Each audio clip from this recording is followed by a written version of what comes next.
اسم کی دوسری تقسیم ہے تذکیر و تانیث کے اعتبار سے۔ تذکیر و تانیث کے اعتبار سے اسم کی دو قسمیں ہیں، مذکر اور مؤنث۔ مذکر سے مراد وہ اسم جس میں تانیث کی علامت نہ ہو، مؤنث ہونے کی علامت نہ ہو، جیسے غلامن۔ مؤنث ہونے کی علامت کیا ہے یہ میں انشاءاللہ بیان کرتا ہوں۔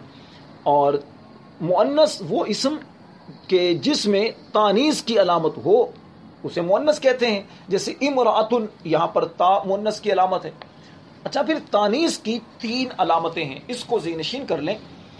ایک تو ہے گول تا، جیسے بقرۃن میں تا ہے، اور دوسری ہے الف مقصورہ۔ الف مقصورہ جیسے بشرا، یعنی اب اس کو یاد کرنے کے لیے کھڑا زبر یاد کر لیں، کھڑا زبر جو ہوتا ہے جیسے بشرا۔ اچھا، اور تیسری تانیث کی علامت ہے الف ممدودہ، جیسے صفراء۔ اگر آپ تجوید کچھ جانتے ہیں تو مد متصل جو ہوتی ہے تو وہ الف ممدودہ۔ اچھا، ایک بات یاد رکھیے کہ اسم کے آخر میں جس الف کے بعد حمزہ نہ ہو اسے الف مقصورہ، اور جس الف کے بعد حمزہ ہو اسے الف ممدودہ کہتے ہیں۔ یہ بڑی اچھی پہچان ہے، اس کو ذہن نشین رکھیں۔ جیسے صغرا، حمراء، صغرا الف مقصورہ اور حمراء یہ الف ممدودہ۔ مؤنث کی بنیادی طور پر دو قسمیں بنتی ہیں، مؤنث حقیقی اور مؤنث لفظی۔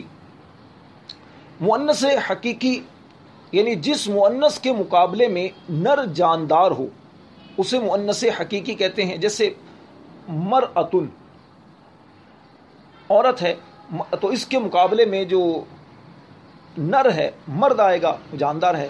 اور جس مؤنث کے مقابلے میں نر جاندار نہ ہو اسے مؤنث لفظی کہتے ہیں، جیسے ورقۃن، تو اس کے مقابلے میں نر جو ہے وہ جاندار نہیں ہے، ورقہ پیچ۔ اچھا، ایک دو قاعدے اس کے اچھی طرح ذہن نشین کر لیں کہ جو اسما مؤنث کے لیے استعمال ہوتے ہیں وہ مؤنث ہوتے ہیں اگرچہ اس میں تانیث کی علامت نہ بھی ہو، جیسے امن، ماں، عورت کو کہا جاتا ہے، اختن، بہن، یا بنتن، زینب، مریم۔ اب اس کے آگے اگرچہ آپ کو مؤنث کی علامت نظر نہیں آ رہی لیکن یہ استعمال ہی مؤنث کے لیے ہوتے ہیں تو اس کو مؤنث ہی کہیں گے۔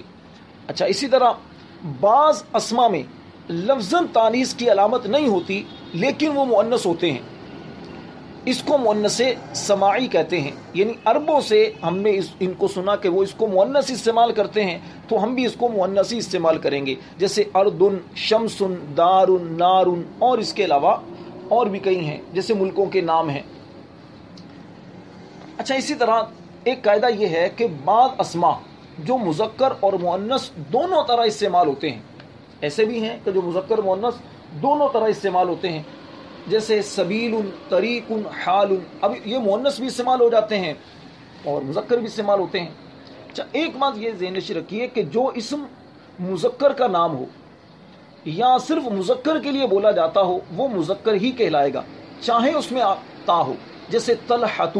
اب طلحہ ایک مرد کا نام ہے، اس کے آگے اگرچہ آپ کو تا نظر آ رہی ہے لیکن اس تا کی وجہ سے آپ اس کو مؤنث نہیں کہہ سکتے۔ اسی طرح خلیفۃ، خلیفہ بادشاہ، حکمران جو اسلامی سلطنت کی خلافت کی ذمہ داری جس کے پاس ہوتی ہے، اگرچہ اس کے آخر میں آپ کو تا نظر آتی ہے لیکن یہ تا مؤنث، اس تا کی وجہ سے آپ اس کو مؤنث نہیں کہیں گے۔